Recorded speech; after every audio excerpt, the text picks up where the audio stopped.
بعد فأعوذ بالله من الشيطان الرجيم بسم الله الرحمن الرحيم إن الله وملائكته يصلون على النبي يا أيها الذين آمنوا صلوا عليه وسلموا تسليما اللهم صل على سيدنا مولانا محمد وعلى آل سيدنا مولانا محمد وبارك وسلم وصل عليه. سامعین، آج کا درس باجماعت نماز سے خدائی کی سزائیں کیا ہیں، حدیث مبارکہ کی روشنی میں آپ سماعت کریں گے۔ مذکور ہے کہ پہلے زمانہ میں ابلیس ملعون لوگوں کو دکھائی دیا کرتا تھا۔ ایک مرتبہ ایک شخص نے ابلیس سے کہا کہ ابلیس، میں اگر تیرے جیسا بننا چاہوں تو مجھے کیا کرنا ہوگا؟ تو شیطان نے کہا، حیرت ہے، مجھ سے آج تک تیرے جیسا سوال کسی نے نہیں کیا، تو نے کس طرح یہ سوال مجھ سے کر دیا؟ تو اس آدمی نے کہا کہ مجھے تجھ سے محبت ہے، اس لیے میں تجھ سے پوچھتا ہوں کہ میں تجھ جیسا کس طرح بن سکتا ہوں؟ تو ابلیس نے کہا، اگر تو میری طرح بننا چاہتا ہے تو نمازوں میں غفلت کرنا شروع کر دے، نمازیں چھوڑنا شروع کر دے، اور مسجد میں آنے کے بجائے گھر میں پڑھنا شروع کر دے، اور سچی جھوٹی قسمیں کھانے میں بے پرواہ ہو جا کہ تو سچی قسم کھا رہا ہے یا جھوٹی کھا رہا ہے۔ جو بھی موقع آئے سچی قسم کھانی پڑے یا جھوٹی کھانی پڑے، کوئی پرواہ نہ کر۔ ان دو چیزوں کو تو اپنا لے تو تم میرے جیسا بن جائے گا، میرے جیسا لعنتی اور میرے جیسا ملعون بن جائے گا۔ تو اس شخص نے کہا، میں اللہ تعالیٰ کی ذات سے عہد کرتا ہوں کہ آئندہ نہ تو میں نماز چھوڑوں گا اور نہ ہی جھوٹی قسمیں کھاؤں گا۔ تو ابلیس نے کہا کہ تیرے سوا آج تک مجھے کسی نے دھوکہ نہیں دیا، تو میں بھی یاد کرتا ہوں کہ آئندہ میں بھی کبھی کسی کو نصیحت نہیں کروں گا۔ باجماعت نماز سے کوتاہی کی سزائیں۔ جو شخص نماز پنجگانہ باجماعت ادا کرنے میں نماز باجماعت ادا کرنے میں، یہ ذہن میں رکھیں، گھر پہ ادا کرنے میں کوئی ذکر نہیں ہے۔ جو شخص نماز پنجگانہ باجماعت ادا کرنے میں غفلت اور کوتاہی برتتا ہے، اسے اللہ تعالیٰ 12 قسم کے عذابوں میں مبتلا فرما دیتا ہے۔ تین طرح کے عذابوں کا دنیا میں سامنا کرتا ہے جو نماز باجماعت میں کوتاہی کرتا ہے۔ 3 عذابوں کا اسے نزع کے وقت سامنا کرنا پڑے گا جب اس کی روح نکل رہی ہوگی۔ 3 عذابوں کا اسے قبر کے اندر سامنا کرنا پڑے گا، اور 3 عذابوں کا میدان محشر میں اسے سامنا کرنا پڑے گا۔ دنیا کی 3 سزائیں کیا ہیں ان لوگوں کے لیے جو جماعت کے ساتھ نماز ادا نہیں کرتے، باجماعت نماز میں کوتاہی اور غفلت برتتے ہیں؟ دنیا میں 3 سزائیں یہ ہیں۔ باجماعت نماز میں غفلت و کوتاہی برتنے والے کی روزی بے برکت ہو جاتی ہے، جتنا بھی کمائے اسے برکت اللہ پاک اٹھا لیتا ہے، جتنا کماتا ہے اتنا ہی آگے پھر لگتا بھی ہے، جگہ بن جاتی ہے لگنے کی، روزی بے برکت ہو جاتی ہے باجماعت نماز میں غفلت اور کوتاہی برتنے والے کی۔ ایسے شخص کا کوئی عمل بھی بارگاہ الہی میں مقبول نہیں ہوتا۔ جماعت کے ساتھ نماز میں چھوڑتا ہے تو سرکار فرماتے ہیں اس کا کوئی عمل بھی بارگاہ الہی میں مقبول نہیں ہوتا۔ وہ صدقہ کرے، خیرات کرے، زکات دے، کچھ بھی کرے، نماز نہیں پڑھتا تو اس کا کوئی بھی عمل خدا تعالیٰ کی بارگاہ میں نہیں پہنچتا۔ تو یہاں سے ہمیں نماز کی اہمیت کا اندازہ لگانا چاہیے، اور سب سے پہلے قبر میں پوچھ ہوگی تو کس کی ہوگی؟ نماز سے متعلق۔ حشر میں سب سے پہلے سوال ہوگا تو کس چیز کا ہوگا؟ نماز سے متعلق۔ 2 چیزیں، ایک اس کی روزی پہ برکت ہو جاتی ہے، دوسرا اس کا کوئی عمل بارگاہ الہی میں مقبول نہیں ہوتا۔ تیسری سزا دنیا میں جماعت چھوڑنے والا جو شخص ہے، گھر میں بھلے پڑھ لے، جماعت کے ساتھ نہیں پڑھتا، تیسری سزا اسے دنیا میں کیا ہوگی؟ نیک لوگوں کا نور اس کے چہرے سے چھین کر لوگوں کے دلوں میں مبغوض بنا دیا جاتا ہے۔ ایسے شخص کے چہرے کی رونق جو ہے خدا تعالیٰ چھین لیتا ہے، اور لوگوں کے دلوں کے اندر اس کے بارے میں بغض پیدا کر دیتا ہے۔ لوگ اس سے محبت کرنا چھوڑ دیتے ہیں، لوگ اس سے بغض رکھنا شروع کر دیتے ہیں۔ نزع کے وقت کی 3 سزائیں، جب روح نکلے گی تو اس وقت جن سزاؤں کا سامنا کرنا پڑے گا وہ کیا ہے؟ انتہائی پیاس کی حالت میں اس کی روح قبض کی جاتی ہے، بھلے وہ جتنا بھی پانی پی لے لیکن اس کی پیاس نہیں بجھتی۔ پیاس کی حالت میں اس کی روح قبض کی جاتی ہے جو نماز باجماعت چھوڑتا ہے۔ دوسری سزا مرتے وقت جو ہے جس کا اسے سامنا کرنا پڑتا ہے، انتہائی بھوک کی عادت میں اس کی جان نکلتی ہے، اور نزع کے وقت بڑی شدت برتی جاتی ہے۔ اسرائیل علیہ السلام اس کی روح انتہائی تکلیف کے ساتھ جو ہے وہ نکالتے ہیں۔ جب روح نکالی جا رہی ہوتی ہے تو اسے یوں محسوس ہوتا ہے کہ میرے اندر سے کوئی کانٹے دار ٹینی کو باہر کی طرف کھینچ رہا ہے۔ کانٹے دار ٹینیاں پڑی ہوئی ہوں، ان کے اوپر بلبل ململ کی بھیگی ہوئی چادر کو اوپر اس کے ٹینیوں کے اوپر بچھائیں، کانٹے دار ٹینیوں کو، پھر اس کے ایک کونے کو کھینچیں تو اس چادر کی کیا حالت ہو جائے گی؟ اس کے ریشے ریشے کی حالت کیا ہوگی؟ یہی حالت ہوتی ہے جب گنہگار انسان جو نماز با جماعت میں خدائی کرتا ہے نا، اس کی روح جب نکالی جائے گی تو اسے یوں محسوس ہوگا کہ میرے اندر سے کوئی کانٹے دار ٹینی کو باہر کی طرف کھینچ رہا ہے۔ یہ تین تکلیفیں روح نکلتے وقت جن عذابوں کا اسے سامنا کرنا پڑے گا۔ قبر میں تین سزائیں کون سی ملے گی؟ جو لوگ باجماعت نماز کا اہتمام نہیں کرتے، ادھر اذان ہوتی ہے اور گھروں میں بیٹھے رہتے ہیں، گھر میں ٹکرے مار لیتے ہیں۔ پہلی سزا قبر میں منکر نکیر کے سوالات کا سامنا اسے کرنا پڑے گا، سختی کے ساتھ وہ سوال کریں گے اس کے ساتھ اس سے۔ ایسے شخص کی قبر جو ہے وہ تاریک ہوگی۔ ایسے شخص کی جو نماز باجماعت نہیں ادا کرتا، اس کی قبر کیا ہوگی؟ تاریک ہوگی، اندھیرا ہی اندھیرا ہوگا اس کی قبر کے اندر۔ اور تیسرے عذاب کا اسے سامنا یہ کرنا پڑے گا کہ اس کی قبر تنگ ہوگی، اور قبر اس طرح بے نمازی کو دبائے گی جس طرح یہ ہاتھ کی ایک ہاتھ کی انگلیاں دوسرے ہاتھ کی انگلیوں میں ڈالو نا تو ادھر کی پسلیاں ادھر پہنچ جائیں گی اور ادھر کی ادھر، تو پھر یہ سارے نشے جو ہیں یہ اتر جائیں گے۔ تین سزائیں جن کا سامنا ہمیں قیامت کے دن کرنا پڑے گا ان لوگوں کو جو نماز با جماعت ادا نہیں کرتے، جماعت میں غفلت برتتے ہیں، کوتاہی برتتے ہیں، مسجد میں آ کر نماز ادا نہیں کرتے، یا ادا کرتے ہیں تو ایک فجر کی نماز آ کے ادا کرتے ہیں، باقی نمازیں جو ہیں مسجد میں آ کر پڑھنا کوئی ضروری نہیں ہے۔ سنیں قیامت کے دن کن سزاؤں کا سامنا کرنا پڑے گا۔ حساب و کتاب سخت ہوگا، نمبر ایک۔ نمبر دو، اللہ تعالیٰ کا قہر و غضب ہوگا ان لوگوں کے اوپر۔ نمبر تین، جہنم کا حقدار ہوگا ایسا شخص جو نماز با جماعت میں کوتاہی اور غفلت کرتا ہے، تو وہ جنت کا حقدار نہیں جہنم کا حقدار ہوگا۔ حضرت مجاہد روایت کرتے ہیں کہ ایک شخص حضرت عبداللہ ابن عباس کی خدمت میں حاضر ہو کر عرض کرنے لگا کہ حضرت عبداللہ ابن عباس کون ہیں؟ سرکار کے چچا زاد بھائی ہیں اور پہلے مفسر قرآن ہیں، قرآن کی جنہوں نے تفسیر کی۔ ایک شخص آپ کی بارگاہ میں حاضر ہو کر عرض کرنے لگا، اے عبداللہ ابن عباس، آپ ایسے شخص کے بارے میں کیا فتویٰ دیتے ہیں؟ کون فتویٰ دے رہا ہے؟ جناب مالک فتویٰ نہیں دے رہا، صحابی رسول کا فتویٰ سنیں، سوال سنیں سوال کرنے والے کا۔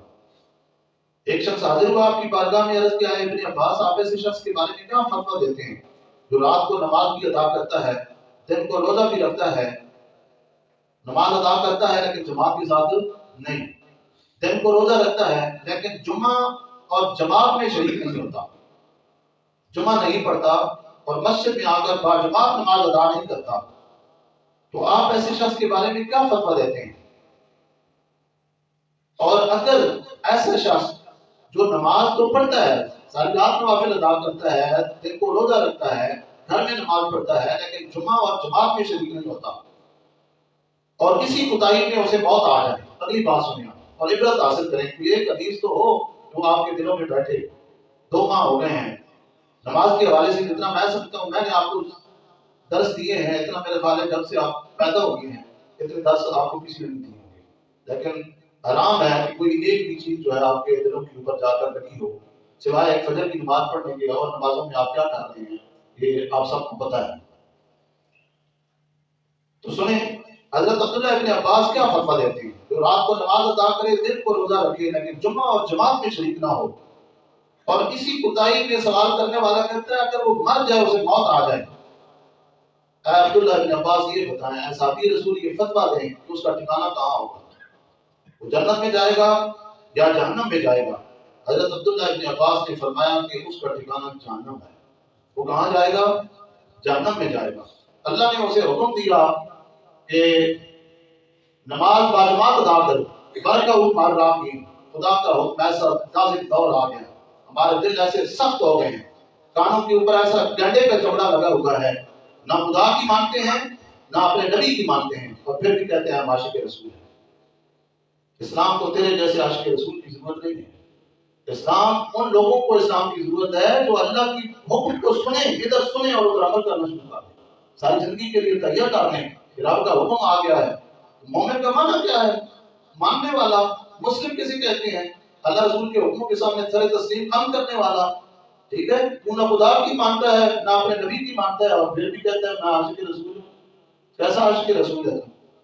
عبداللہ بن عباس فرماتے ہیں ایسے شخص کا ٹھکانہ جہنم میں ہے۔ رات کو عبادت کرے، دن کو روزہ رکھے، لیکن جمعہ نہ ادا کرے اور جماعت کے ساتھ نماز ادا نہ کرے، تو اس کا ٹھکانہ کیا ہے؟ جہنم ہے۔ کہ میرا نہیں، یہ حضرت عبداللہ بن عباس صحابی رسول کا فتویٰ ہے۔ وہ شخص مہینہ بھر آتا رہا، وہ سوال کرنے والا ایک دفعہ اس نے سوال نہیں کیا، پورا مہینہ آتا رہا، ہر روز یہی سوال پوچھتا اور آپ اسے ہر بار یہی جواب دیتے، ایسا شخص جہنم میں جائے گا، جنت میں نہیں جائے گا۔ اور اس کے اوپر فتویٰ ہے، اس کے اوپر فتویٰ ہے، میرے پاس فتویٰ موجود ہے کہ جان بوجھ کر جماعت کے ساتھ نماز ادا کرنا چھوڑ دینا یہ کیا ہے؟ حرام ہے۔ یہ کیا ہے؟ حرام ہے۔ میرے پاس فتویٰ موجود ہے، دیکھنا چاہے دیکھ سکتا ہے۔ حضرت مولا علی شریف خدا فرماتے تھے لوگوں پر ایک ایسا زمانہ آئے گا جب اسلام برائے نام رہ جائے گا، قرآن رسم و نقوش ہی رہ جائے گا، مسجدیں بظاہر آباد ہوں گی لیکن ہدایت کے اعتبار سے ویران ہوں گی۔ آسمان کے نیچے جو ہے یہ لوگ جو اللہ رسول کے حکموں کو کوئی اہمیت نہیں دیتے، نہ نبی کی تعلیمات کو اہمیت دیتے ہیں، تو یہ بدترین مخلوق ہوں گے۔ حضرات بکار اسی لیے شاعر کہتا ہے نا، مسجد تو بنا لی پر بھر میں، ایمان کی حرارت والوں نے، دل اپنا پرانا پاپی ہے، برسوں میں نمازی بن نہ سکا۔ داڑیاں ہماری سفید ہو گئی ہیں، ٹانگیں قبر میں لٹکائے بیٹھے ہیں، لیکن مجال ہے کہ اب بھی جو ہے ہمیں 5 وقت کا جو ہے نماز مسجد میں آ کر پابندی کے ساتھ واجبات ادا کرنے کی سعادت نصیب ہو۔ پتہ نہیں کیا جواب دیں گے قیامت کے دن اپنے رب کو۔ جب یاد رکھو کہ انسان وضو کرے تو جسم کے ظاہری اعضاء کے ساتھ ساتھ اپنے دل اور نگاہ کو بھی پاک کرے، اللہ کی بارگاہ میں آنے سے پہلے۔ ہم آج دن تک بس ظاہری اعضاء کو ہی دھوتے ہیں۔ جس وقت تک دل و نگاہ کو پاک کر کے اللہ کے گھر میں نہیں آئیں گے، نمازیں ہمیں فائدہ نہیں پہنچائیں گی، اس نماز پڑھنے کا کوئی فائدہ نہیں ہے۔ جب وضو کرو تو بزرگان دین کہتے ہیں جسم کے ظاہری اعضاء کے ساتھ ساتھ اپنے دل و نگاہ کو بھی پاک کرو۔ کہ زبان سے کہہ بھی دیا لا الہ الا اللہ حاصل، دل و نگاہ مسلمان نہیں تو کچھ بھی نہیں۔ آج دن تک ہم مسلمان ہیں لیکن نہ ہمارا دل جو ہے یہ مسلمان ہوا ہے اور نہ ہی ہماری نگاہ مسلمان ہوئی ہے۔ اگر جاننا چاہتے ہیں بازار میں جائیں، گلی میں جائیں، باہر سے خواتین آ رہی ہوں تو ہماری وہ کتنے قدم دور ہے، یہاں سے ہماری نظریں ان کے اوپر ٹک جائیں گی۔ ہے نگاہ کی پاکیزگی؟ نگاہ کی مسلمانی ہے؟ نہیں ہے۔ تو کوئی دیکھ رہا ہے تو اس سے تو گناہ کرتے ہوئے جھجک محسوس کرتے ہیں، خدا دیکھ رہا ہے، خدا سے کوئی شرم حیا نہیں آتی، بندوں سے شرم حیا کرتے ہیں۔ یہ کیا ہے؟ دل پاک نہیں آتی تھا۔ جس دن دل و نگاہ پاک ہو گئے، جس کا دل و نگاہ پاک ہو، وہ اصل میں حقیقی مسلمان ہے۔ تو ذات ذمہ آج ہمیں میں کہا کرتا ہوں، پھر کہوں گا، شاید آج اثر کر جائے بات، پہلے نہیں کی اس نے، کہ جنازہ رات کے اگر عشاء کے بعد ہو، مثال دے رہا ہوں، سخت سردی پڑ رہی ہو، کورا پڑ رہا ہو، ہمارا وہ پڑوسی ہو، رشتہ دار ہو، سردی لگے گی ہمیں؟ ایمان سے بتائیں نا، سردی لگے گی؟ شرکت کریں گے؟ سخت گرمی پڑ رہی ہو، 11 بجے یا زور کے بعد 3 بجے جنازہ ہو، آپ گرمی کو دیکھیں گے؟ نہیں دیکھیں گے نا۔ اپنے عزیز رشتہ دار کے جنازے میں شرکت کرنا اپنے لیے ناب اعزاز سمجھیں گے، یا علاقے کے وڈیرے کے جنازے میں جانا پڑے تو اسے منہ دکھانے کے لیے، اپنا چہرہ دکھانے کے لیے پہلی صف میں کھڑے ہیں، اور پھر جنازہ پڑھ کے واپس نہیں آئیں گے۔ ان جو لواحقین ہیں انہیں ملیں گے، کہاں کہ یہ مجھے دیکھ لے میں بھی آیا ہوں، تیرے عزیز رشتہ دار کے جنازے میں میں نے بھی شرکت کی ہے، اپنی حاضری لگاتے ہیں، اپنا منہ دکھاتے ہیں۔ اور اپنے جیسے انسانوں سے تعلق رشتہ نبھانے کے لیے نہ گرمی دیکھتے ہو، نہ سردی دیکھتے ہو، نہ دن دیکھتے ہو، نہ رات دیکھتے ہو، تو اپنے خالق و مالک کو منہ دکھانے کے لیے سردی لگتی ہے، عشاء کے وقت آتے ہوئے تکلیف ہوتی ہے، فجر کی نماز میں اٹھتے ہوئے تکلیف ہوتی ہے۔ آج ایمان سے مجھے بتائیں، ایک اور مثال، آپ میں سے کسی عزیز رشتہ دار، آپ میں سے کسی کے عزیز رشتہ دار نے بیرون ملک جانا ہو یا کوئی واپس آ رہا ہو، کوئی حاجی حج کر کے یا عمرہ کر کے واپس آ رہا ہو، رات 3 بجے کی 4 بجے کی اس کی فلائٹ ہو، آپ کے بچے بھی رات کو نہیں سوئیں گے، وہ بھی کہیں گے کہ ہم بھی ساتھ جائیں گے، ایئرپورٹ جائیں گے، خواتین بھی اٹھ جائیں گی کہ نہیں؟ صحیح بات ہے، سارے اٹھ جائیں گے۔ تو یار یہ پچھلے پورا مہینہ تو ایک مؤذن اذان دیتا رہا ہے، تو خدا کے لیے، اپنے رب کو راضی کرنے کے لیے، اپنے رب کے حکم پر لبیک کہتے ہوئے وہ ایک دن بھی نہیں اٹھا، اور آج اپنے رشتہ دار سے اپنا رشتہ نبھانے کے لیے سخت سردی میں اور سخت گرمی میں دن 12 بجے فلائٹ ہے تو پھر بھی جا رہا ہے۔ انسان سے رشتہ آج ہم نبھا رہے ہیں، جو ہمارا خالق ہے، ہمارا مالک ہے، ہمارا رازق ہے، جس نے روزی دی ہے، ہم جیسے نکموں کو پائزہ طریقے سے دے رہا ہے، ہم جیسے نالائقوں کو رہنے کے لیے اچھی چھت دی ہوئی ہے، اس کا شکر ادا کرنے کے لیے آج ہمارے پاس وقت نہیں ہے۔ ساری نمازیں میں گن کے بتا سکتا ہوں، مجھے بھی 2 ماہ ہو گئے ہیں نا اس ماحول کا، اتنا میں واقف ہو گیا ہوں۔ ظہر کی نماز بچوں کے ساتھ پڑھ رہے ہیں، عصر کی نماز بچوں کے ساتھ پڑھ رہے ہیں، مغرب کی نماز بچوں کے ساتھ پڑھ رہے ہیں، عشاء کی نماز سوائے جان بڑوں کے بچوں کے ساتھ پڑھ رہے ہیں۔ آپ کیا ہیں، بخشی میں روئے ہیں؟ میری بات نہ مانیں، یہ سرکار کی حدیثیں سنیے نا آپ نے۔ اگر جماعت کے ساتھ نماز پڑھنا آپ کو بھاری لگتا ہے تو یہ 12 عذابوں کے لیے آپ تیار ہیں۔ 3 زندگی میں، 3 روح نکلتے وقت، 3 قبر میں اور 3 میدان محشر میں، 12 عذاب، ان کے لیے آپ تیار ہیں۔ خدا کے بندوں، کوئی کام نہیں ہے، کاج نہیں ہے، کچھ بھی نہیں ہے، کمانے والے بچے ہیں، تو آپ صرف آ کر نماز نہیں پڑھ سکتے؟ ادھر آئے، فرض ادا کریں جماعت کے ساتھ، جیسے کہو جناب وہی گھر پہ پڑھ لیتا ہوں، ساتھ سردی ہوتی ہے، سردی اتر جائے گی تیری، ادھر آنکھیں بند ہوتی کی دیر، فرشتے ہاتھوں، ان کے ہاتھوں میں جب لوہے کی گرز ہوں گے نا، تیری سستی ایسی اترے گی، یاد رکھے گا۔ اور سانپوں کے آگے جب پھینکیں گے تجھے، جن کے موٹائی جو ہے ان کی گردنوں جیسی ہوگی، اور ان بچھوؤں کے سامنے جب تجھے ڈالیں گے کہ جو خچروں جیسے بڑے ہیں، تو پھر پتہ چل جائے گا۔ ہر انسان کہے گا مولا ایک مرتبہ پھر مجھے دنیا میں بھیج، رات دن سارا میں نے تیری عبادت میں نہ گزارا تو پھر کہنا۔ اللہ تعالیٰ کہے گا میں ایک مرتبہ ہی بھیجتا ہوں جسے بھیجتا ہوں، تجھے بھیجا تھا تو تو ناکام ہو گیا، تجھے جس مقصد کے لیے میں نے دنیا میں بھیجا تھا، پیدا کیا تھا، تو بدبخت اسی مقصد کو ہی نے بھلا دیا، اور دنیا کی رنگینیوں اور رہنانیوں میں کھو کر جس نے تجھے یہ سب کچھ دیا تو اسے ہی بھلا دیا تم نے، جو تیرا رازق تھا، جو تیرا مالک تھا، جو تیرا خالق تھا، اسے ہی تو نے بھلا دیا۔ اپنے جیسے انسانوں کے ساتھ رشتے تو نے دنیا میں رہ کر نبھائے، اور میرے ساتھ اور میرے نبی کے ساتھ مجھے رشتہ نہیں نبھایا۔ دوستو مجھے بتاؤ، یہ جہاں کہیں محفل ہو، ایک اور مثال میں آپ کو دیتا ہوں، میلاد کی محفل ہو، رات کو جس کسی کو دعوت ہو جاتا ہے یا نہیں؟ بتائیں نا، بولیے، اس محفل میں جاتا ہے یا نہیں؟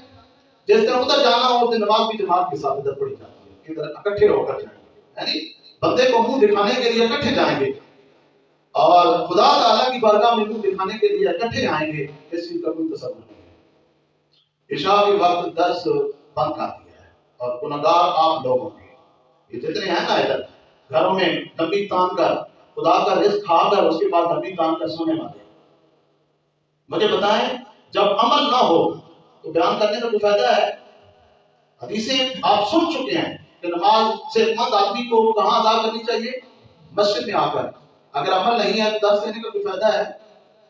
بولیں جی، آپ کا ٹائم بھی لیتا ہوں میں، اپنا ٹائم بھی، مگر مالی الگ کرتا ہوں، کوئی فائدہ ہے؟ اور آج کے بعد اگر جتنے لوگ آپ ادھر بیٹھے ہیں، بشرطے کہ آپ گھر پر، جو لیٹ آتے ہیں میں پہلے ہی کہہ دیا کرتا ہوں، اور انہیں استثناء حاصل ہے، الگ ہے، جو پہنچ جاتے ہیں عشاء کے بعد اور پھر بھی مسجد میں آ کر نماز ادا نہیں کرتے، مجھے بتائیں پھر فجر میں وہ آئیں تو انہیں درس دینے کا کوئی فائدہ ہے؟ ہر روز آپ نے صرف اتنی اگر ترقی کرنی ہے کہ صرف فجر کی نماز بس پڑھنی ہے، باقی 4 نمازوں کی کوئی ضرورت نہیں ہے۔ جو گھر پر ہیں، جو گھر پر ہیں تو وہ مسجد میں آ کر انہیں نماز ادا کرنی چاہیے، یہ گھر بھی۔ مسجد کس لیے بنائی ہے؟ بلڈوزر منگواؤ، گرا دو مسجدوں کو، بھائی ہمیں بھی بھیجو اپنے گھر، یا وہاں جائیں جہاں دین کی ضرورت ہو کام کرنے کی، جہاں اللہ رسول کے احکامات کو لوگ تسلیم کریں، مانے ان کے سامنے اگر دین رکھا جائے تو۔ جنہوں نے ماننا ہی نہیں ہے، تسلیم بھی نہیں کرنا، تو میں سمجھتا ہوں دعا کریں میرے لیے آپ کو، خدا تعالیٰ مجھے ادھر لے جائے جہاں دین میں کام کرنے کی ضرورت ہو، آپ کو ایسا امام دے دے نہ اسے کوئی پرواہ ہو دین بتانے کی، اور نہ ہی آپ کو بیٹھنا پڑے۔ تو اگر دین کا کام کرنا ہے، عالم اس لیے رکھا جاتا ہے کہ وہ دین بتائے، تو جس وقت تک ایک مسئلہ آپ کو نہیں پتا، جب پتہ چل گیا آپ عمل کرنے کی ضرورت ہے یا نہیں؟ مجھے بتائیں جب آپ بڑے نہیں سدھریں گے، ابھی تک نہیں سدھر رہے، وہ کہتے ہیں آ گیا بڑھاپا اب سدھر جانا چاہیے، اب بھی اگر نہیں سدھر رہے آپ کی اولادیں سدھریں گی؟ نماز با جماعت کو اگر آپ لوگ بڑے اہمیت نہیں دیں گے آپ کی اولادیں اہمیت دیں گی؟ جو خود گھر پر سوئے ہوئے بچوں کو اٹھاتے ہیں چلے کہ میں آپ نماز دیں، تو بچہ آگے سے اگر کہہ دے کہ ابا حضور نماز اگر اتنی ضروری ہوتی تو آپ ادھر تشریف فرما ہوتے، آپ خود کیوں نہ جاتے نماز پڑھنے کے لیے؟ کہہ سکتا ہے نا بچہ۔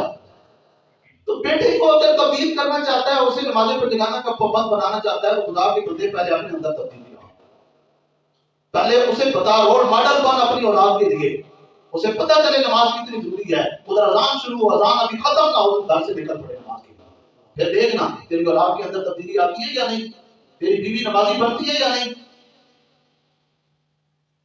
خدا کی دی ہوئی عزتیں، آج ہم لوگوں نے عزت، حقیقی عزت کیا ہے؟ اللہ رسول کی بارگاہ میں جھکنا، یہ عزت ہے۔ خدا کی دی ہوئی عزتوں کو آج ہم نے پیچھے کر دیا ہے، اور دنیاوی عزتیں جو ہیں وہ ہماری نظروں میں زیادہ مانا رکھتی ہیں۔ وَلِلَّهِ الْعِزَّةُ وَلِرَسُولِهِ وَلِلْمُؤْمِنِينَ، عزت اللہ کے لیے، رسول کے لیے، مومنین کے لیے۔ تو جو اللہ کی دی ہوئی عزتیں ہیں، جو اللہ کی بارگاہ میں جھکتا ہے وہ سارے زمانے دنیا کی نظروں میں اٹھتا ہے، جو ادھر آ کے جھکتا ہے نا اس کی عزت، قدر و منزلت کو رب جلال دنیا والوں کی نظروں میں بلند کر دیتا ہے، اٹھاتا ہے، اسے باعزت بنا دیتا ہے ہر ایک کی نظر میں، اس کے بارے میں لوگوں کے دلوں میں جذبات عزت و احترام پیدا کر دیتا ہے۔ لیکن ہمیں دینی عزتیں چاہیے نہیں نا، ہمیں صرف دنیاوی عزتیں چاہیے۔ یہ جو لوگ بیٹھے ہوئے ہیں، آپ بشرطے کہ آپ گھر پر ہوں تو ارادہ کریں، اور آج پچھلے درسوں سے مختلف ارادہ کریں، نہیں تو کل فجر کے بعد میں درس نہیں دوں گا اور یہ سمجھوں گا کہ درس کی ضرورت نہیں ہے۔ جب قبول نہ کرے انسان دین کے پیغام کو تو درس دینے کا کوئی فائدہ ہے؟ کوئی ایک درس کو، یہ 12 عذاب جو ہیں ان سے ڈریں، اپنی آخرت کو سنبھالیں، دنیا میں لوگ تماشا نہ دیکھیں، مدرسے سے بچوں کو نہ بلائیں کہ آؤ سورہ یاسین پڑھو، میرے باپ کی روح نہیں نکلتی، آج 3 دن ہوتا ہے تڑپ رہا، قرآن جو ہے آ کر پڑھو، وظیفہ ایسا بتاؤ اس کی روح نکلے، پورا خاندان تمہارا تماشا نہ دیکھے، پیاس پیاس کرتے مرو اور تڑپ تڑپ کر مرو، یہ کیا زندگی ہے؟ یہ کوئی زندگی ہے؟ مانگے مولا مجھے ایسی بری موت سے بچانا جس طرح میرا رشتہ دار مرا ہے، تو عزت کی موت مرنا چاہتے ہو تو پھر اللہ اور اس کے رسول کے سامنے جھکنا سیکھو نا۔ رسول اللہ حکم دے رہا ہے ورکعوا مع الراکعین، رکوع کرو رکوع کرنے والوں کے ساتھ، جمع کا صیغہ ہے نا، کیا مطلب؟ جماعت کے ساتھ نماز ادا کرو، جہاں لوگ جماعت کے ساتھ نماز پڑھ رہے ہیں تو بھی پڑھو۔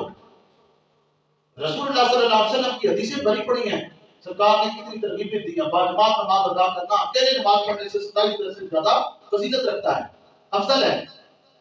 تو ہمیں ایک کا ثواب چاہیے، دنیاوی کام ہم جو بھی کرتے ہیں اس میں دیکھتے ہیں کہ زیادہ وہ کام کروں جیسے زیادہ سے زیادہ منافع ہو، دینی اعتبار سے وہ کام کیوں نہیں کرتے جس میں زیادہ سے زیادہ نفع ہو، ثواب ہو؟ گھر میں پڑھو تو ایک نماز، ادھر پڑھو تو 27، اور ویسے بھی گھر میں پڑھو صحت کی حالت میں تو منہ پر مار دی جاتی ہے، قبول ہی نہیں ہوتی نماز، جو آدمی ٹھیک ٹھاک ہے۔ تو ذرا انکار، یہ اتنا ٹائم میں نے آج بھی آپ کا لیا ہے، بعض دفعہ ایک حدیث کافی ہوتی ہے زندگی کو چینج کرنے کے لیے، بعض دفعہ قرآن کی ایک آیت کافی ہوتی ہے، سعادت مند جن کے اندر روح ہو نا، سعادت کی روح ہو، ان کے لیے قرآن کی ایک آیت ایک ترجمہ کافی ہوتا ہے، زندگی کے دھاروں کو بدل کے رکھ دیتا ہے۔ بڑے بڑے ڈاکو آپ نے سنے تھے، آگے چل کر اللہ کے وقت کے نامی گرامی ولی بنے، کیا وہ ایک آیت اس کا ترجمہ سنا اور اللہ کے ولی بن گئے؟ حضرت فضیل بن عیاض کی مثال آپ کے سامنے، قرآن کی ایک آیت اس کا ترجمہ سنا اور دل کی دنیا بدل گئی، اور پھر ایسے بدلے کہ پھر آگے چل کر اللہ کے ولی ولایت کے منصب کے اوپر پہنچے۔ ہم کب تبدیل ہوں گے؟ سینکڑوں حدیثیں سن چکے ہیں، سینکڑوں پرانی آیات کا ترجمہ سن چکے ہیں، کب وہ وقت آئے گا جب ہم سدھریں گے؟ ہم ساری اللہ کے حکم کو کوئی اہمیت دیں گے، رسول اللہ کی تعلیمات کو کوئی اہمیت دیں گے؟ میں پھر کہوں گا جس وقت تک بڑے نہیں سدھرو گے تمہاری اولادیں کبھی بھی نہیں سدھر سکتی۔ جو خواہشمند ہے میرا بیٹا سدھر جائے، اللہ کا فرمانبردار بن جائے، نبی کا فرمانبردار بن جائے، نبی کا غلام اور اللہ کا فرمانبردار بندہ بن جائے، اسے پہلے خود اللہ کا بندہ بننا پڑے گا، فرمانبردار بندہ اور نبی کا سچا غلام بننا پڑے گا۔ ہر ایک سے وفا کرتے ہو یار، زندگی میں کوئی حصہ ایسا بھی تو آنا چاہیے کہ اللہ سے وفا کرنا سیکھو، اپنے نبی سے وفا کرنا کب سیکھو گے؟ جو لوگ اللہ سے وفا کرتے ہیں نا اور اپنے نبی سے وفا کرتے ہیں، وفا کا کیا مطلب؟ اللہ کے احکامات پر عمل کرتے ہیں، نبی کی تعلیمات پر عمل کرتے ہیں۔